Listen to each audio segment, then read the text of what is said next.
Hi అండి. ఇలాగ హ్యాండ్‌కి డిజైన్ వచ్చినప్పుడు కరెక్ట్‌గా మిడిల్‌లో ఆ డిజైన్ అనేది ఉండేలాగా ఎలాగ స్టిచ్ చేసుకోవాలో చెప్తాను. అయితే బ్లౌజులు అలాగ ఇచ్చేస్తారండి డిజైన్ అనేది. కరెక్ట్‌గా మనమే మిడిల్‌లోకి వచ్చేటట్టు చూసుకోవాలనమాట. సో, దీనికోసం అయితే నేను ఒక చిన్న టిప్ అయితే చెప్తాను. అంటే కొత్త వారికి బాగా ఉపయోగపడుతుంది. నేనైతే ఆల్రెడీ ఎక్స్‌పీరియన్స్ ఉన్న వాళ్ళ గురించి కాదు. కేవలం కొత్త వారికి మాత్రమే. నేను పైపింగ్ వేస్తున్నానండి. అది కూడా ఇన్విజిబుల్ పైపింగ్ వేద్దామని చెప్పేసి స్ట్రెయిట్‌గా ఉన్న క్లాత్‌ని తీసుకుంటున్నాను. నేనైతే నడుముకి వేసినా, హ్యాండ్‌కి వేసినా కూడా స్ట్రెయిట్‌గా ఉన్న క్లాత్‌ని తీసుకుంటాను. క్రాస్‌గా ఉన్న క్లాత్‌ని తీసుకోను. అవసరం లేదు. ఇప్పుడు ఏం చేయాలంటే 12వ నెంబర్ థ్రెడ్ తీసుకోవాలండి. 12వ నెంబర్ థ్రెడ్ తీసేసుకుని స్టార్టింగ్‌లో చిన్న నాట్ వేసుకోవాలి. నాట్ వేసుకుంటం వల్ల మనం కుట్టేటప్పుడు జరగకుండా ఉంటదనమాట. ఇలా కరెక్ట్‌గా పెట్టేసుకొని, ఇలా కరెక్ట్‌గా మిడిల్‌లో పెట్టేసుకొని స్ట్రెయిట్‌గా స్టిచ్ చేసుకుంటూ వెళ్ళిపోవాలి. ఇలా సగానికి ఫోల్డ్ చేసుకుని నీట్‌గా థ్రెడ్ పక్కనే కుట్టు పడేటట్టు నీట్‌గా స్టిచ్ వేసుకోండి. థ్రెడ్ పక్కనే కుట్టు పడాలి. ఇలా మొత్తం కూడా అంతే. ఇలా కుట్టు వేసుకుంటూ వెళ్ళిపోవాలి. వీడియో నచ్చితే లైక్ చేయండి. మీరు మన ఛానల్ ఫస్ట్ టైం చూస్తే మాత్రం సబ్స్క్రైబ్ చేయండి. ఇలా కుట్టుకుంటూ వెళ్ళిపోవాలి.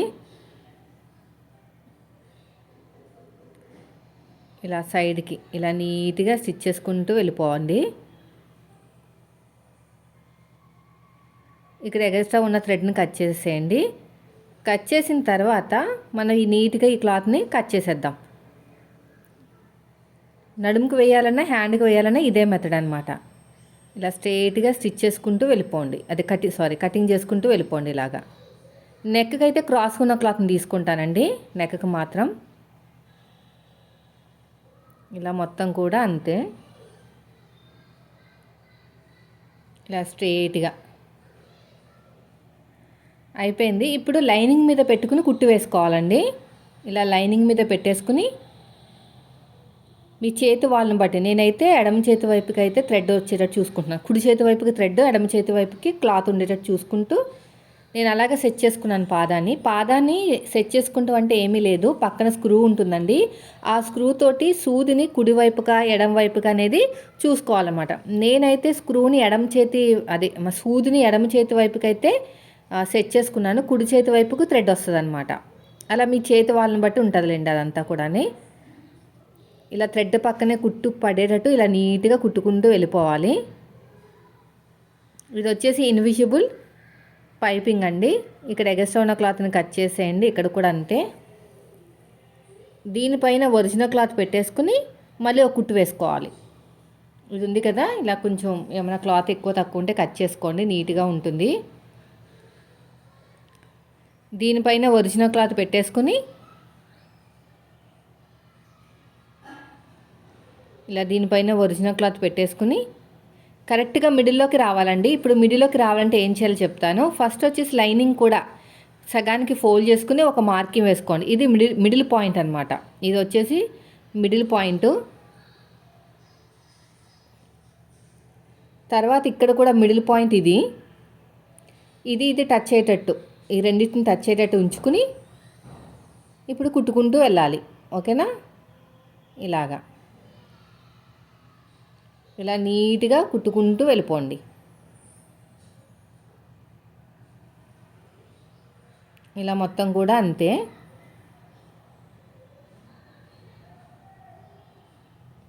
అయిపోయిందండి.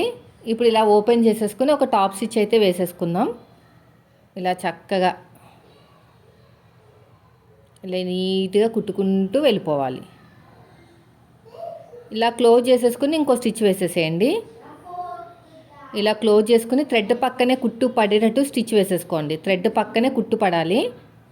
కొంచెం మెల్లగా స్టిచ్ చేస్తున్నాను, ఎందుకంటే స్టోన్స్ గమ్ముతో అంటించి ఉన్నాయి, అందుకుని. ఇలా మొత్తం నీట్గా కుట్టుకుంటూ వెళ్ళిపోవాలి. ఇక్కడ కూడా అంతేనండి. ఇలా మొత్తం ఇటు సైడ్ కూడా అంతే. ఇక నాకు ఇవి లావుగా వచ్చినాయి. ఇది అంటించినవి కాదు, చేతితో కుట్టినవి కూడా కాదు. మొత్తం క్లాత్లోకి లోపలికి వెళ్ళిపోయినాయి అనమాట. కొంచెం తీసేటప్పుడు చాలా చిన్నగా కట్ చేసుకోవాలి, లేదంటే క్లాత్ హోల్ పడిపోతుంది అనమాట. అలా ఉన్నాయి ఇవి. లైనింగ్ని ఒరిజినల్ క్లాత్ని మొత్తం నీట్గా ఇలాగ జాయిన్ చేసేసుకోండి. పైనుంచి చేస్తున్నాను చూడండి. అడుగు భాగంలో లైనింగ్ క్లాత్ ఉంది, పైన వచ్చేసి ఒరిజినల్ క్లాత్. ఇది జరగట్లేదు కూడా అసలు, ఎందుకంటే ఆ స్టోన్స్ అనేవి గమ్ముతో ఇలా గట్టిగా ఉన్నాయన్నమాట. తీసినా కూడా రావట్లేదు. ఇలా నీట్గా స్టిచ్ చేసేసేయండి. ఇప్పుడు ఎగస్ట్రా ఉన్న క్లాత్ని కట్ చేసేయండి. ఇక నీట్గా ఇలా పెట్టేసుకుని ఎగస్ట్రా ఉన్న క్లాత్ నీట్గా కట్ చేసేయండి. ఇక్కడ కూడా అంతే, ఇలాగ రౌండ్ తిరిగే చోట నీట్గా కట్ చేసుకుంటూ వెళ్ళిపోవాలి. ఈ సైడ్ కూడా అంతేనండి. ఇలాగా అయిపోయింది. ఇప్పుడు వచ్చేసి ఈ సైడ్కి నాకు కొంచెం అతుకులు పడ్డాయి. ఒరిజినల్ క్లాత్ ఈ అతుకులు వేసేసాను. మళ్ళీ ఇలా ఓపెన్ చేసేసుకొని ఒక టాప్ స్టిచ్ అయితే వేసేసేయండి. ఇలా మొత్తానికి ఇక్కడ ఉన్న క్లాత్ని కూడా నీట్గా కట్ చేసేయండి. లేగస్ట్ ఉన్న క్లాత్ని కట్ చేసుకుని రెడీ చేసి పెట్టుకోండి. హ్యాండ్ లూజ్ కరెక్ట్గా పెట్టుకుని ఆర్మ్ లూజ్ దగ్గర ఏమైనా ఎక్కువ తక్కువ ఉంటే కట్ చేసుకోవాలన్నమాట. నాకు ఈ సైడ్ కూడా చిన్న అతుకు పడుతుంది. ఆ కరువు తిరిగిన చోట కట్ చేసిన పీస్ని ఇలాగ జాయిన్ చేస్తున్నాను అనమాట. క్లాత్ అనేది మనకి సేవ్ అవుతుంది. అయిపోయింది. ఇక్కడ ఎగస్ట్రా కూడా కొంచెం క్లాత్ ఉంటే కట్ చేసేయండి. ఇక్కడ నీట్గా అయిపోయింది. మిడిల్లో చిన్న టక్ ఇచ్చేసేయండి. ఇక కరెక్ట్గా పెట్టేసుకొని ఇలాగా ఆర్మ్ లూజ్ దగ్గర ఏమైనా ఎక్కువ తక్కువ ఉంటే కట్ చేసుకోవాలి. రెండో హ్యాండ్ కూడా చూపిస్తాను. రెండో హ్యాండ్ కూడా ఇలా పైపింగ్ వేసేసుకోండి. ముందుగా రెడీ చేసి పైపింగ్ ఉంది కదా, 2 చేతులకు వస్తుందండి కరెక్ట్గా. 1 మీటర్ క్లాత్ అది పన్నా దాన్ని బట్టి ఉంటుందన్నమాట. ఇలా నీట్గా కుట్టుకుంటూ వెళ్ళిపోండి. ఇలా మొత్తం కూడా నాకు కొంచెం ఎందుకు మిగిలిందంటే హ్యాండ్ లూజ్ తక్కువ ఉంది కదా, అందుకు మిగిలింది. లేదంటే కొంచెం లావుగా హ్యాండ్ ఉంటే మిగలదు. సో దీనిపైన కరెక్ట్గా ఇక్కడ కూడా మిడిల్లో ఒక మార్కింగ్ వేసేసేయండి. ఇలా సగానికి ఫోల్డ్ చేసుకుని ఇక్కడ ఒక మార్కింగ్ వేసేసేయండి.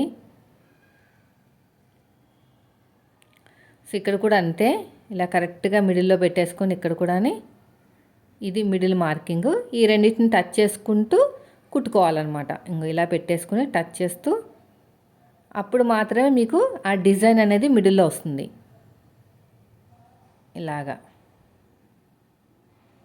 ఇలా స్టిచ్ చేసుకుంటూ వచ్చేసేయాలి.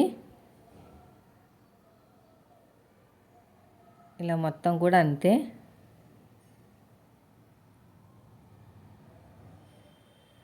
మళ్ళీ ఇలా ఓపెన్ చేసేసుకుని టాప్ స్టిచ్ వేసేసుకోండి. ఇలా ఓపెన్ చేసుకుని టాప్ స్టిచ్ అయితే వేసేసుకోండి.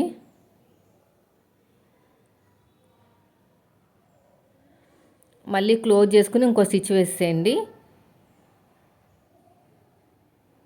ఇలా క్లోజ్ చేసుకుని ఇంకో స్టిచ్ అయితే వేసేసుకోండి. ఆ థ్రెడ్ పక్కనే కుట్టు పడేటట్టు వేసుకోవాలన్నమాట. ఈ థ్రెడ్ పక్కనే ఇలా పట్టేసుకుని థ్రెడ్ పక్కనే కుట్టు పడాలి. అంటే అక్కడ స్టోన్స్ వచ్చాయి కదా, సూది ఇరిగిపోతుంది అనమాట. లేదంటే మొనన పోతుంది షార్ప్నెస్ అనేది. ఇక్కడ చూసారా సైడ్కి నాకు ఎంత జాయింట్ పడుతుందో, ఎందుకంటే వాళ్ళు ఇచ్చిన డిజైన్ కాబట్టి ఒకవైపు ఎక్కువ ఇచ్చేసారు, ఒకవైపు తక్కువ ఇచ్చారు. అందుకనే నేను చెప్పినట్టు ఇలా మార్కింగ్ వేసుకుని చేసుకుని చాలా బాగుంటుంది. ఇక్కడ అన్నీ కూడా నాకు అడ్డొస్తున్నాయి, ఈ పెద్ద పెద్ద పూసలన్నీ కూడా. సో దీన్ని కట్ చేసేస్తాను. కొంచెం కట్ చేసేటప్పుడు చాలా జాగ్రత్తగా కట్ చేయాలని, లేదంటే హోల్ పెద్దగా పడిపోతుంది అనమాట. ఇలాగా చాలా జాగ్రత్తగా షేప్ అనేది అక్కడ ఉండిపోతుంది. ఆ క్లాత్ పైన స్టోన్స్ ఉన్నాయి కదా, అందుకుని ఇలా నీట్గా స్టిచ్ చేసుకుంటూ వెళ్ళిపోవాలి. ఇటు కూడా అంతే.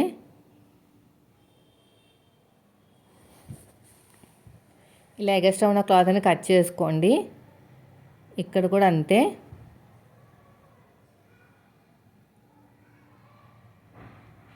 ఈ మిడిల్లో చిన్న టక్ ఇచ్చేసేయండి. మిడిల్ పాయింట్ అని తెలియదు. ఇక్కడ కూడా మనకి అడ్డు వస్తుంది కరువు, అంటే మన హ్యాండ్స్ జాయిన్ చేసేటప్పుడు కొంచెం చాలా జాగ్రత్తగా కట్ చేసుకోవాలి. ఇక్కడ కూడా నాకు అడ్డు వస్తుంది.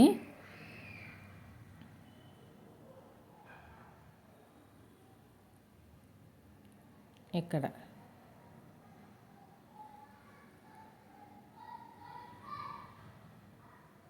ఇటు సైడ్ కూడా అంతే, కొంచెం నీట్గా కట్ చేసేయండి. ఇవన్నీ ఇరిగిపోతాయి అన్నమాట సూదులు ఉంచుకుంటే.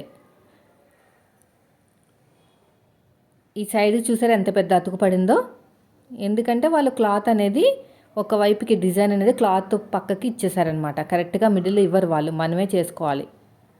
సెట్ చేసుకుంటే సరిపోతుంది. ఇలా ఒక జాయిన్ చేసుకున్న తర్వాత ఒక టాప్ స్టిచ్ అయితే వేసేసేయండి. ఇలా టాప్ స్టిచ్ వేసుకుని ఒరిజినల్ క్లాత్ని లైనింగ్ క్లాత్ని జాయిన్ చేసుకుని ఆర్మ్ లూజ్ దగ్గర ఏమైనా ఎక్కువ తక్కువ ఉంటే కట్ చేసుకోండి. ఇలా నీట్గా ఈ మిడిల్ వచ్చిన టక్ ఇచ్చేసేయండి. ఇక్కడ కూడా అంతే. ఇటు సైడ్ చూడండి, ఇటు సైడ్ కూడా నాకు అతుకు పడుతుంది. ఇప్పుడు ఇది కరెక్ట్గా పెట్టేసుకుని ఆర్మ్ లూజ్ దగ్గర ఏమైనా ఎక్కువ తక్కువ ఉంటే కట్ చేసేయండి. ప్లస్ గుర్తు కోసం అనమాట. ఇదండి ఈరోజు వీడియో. నచ్చితే లైక్ చేయండి. మీరు మన ఛానల్ ఫస్ట్ టైం చూస్తే మాత్రం సబ్స్క్రైబ్ చేయండి. Thank you for watching.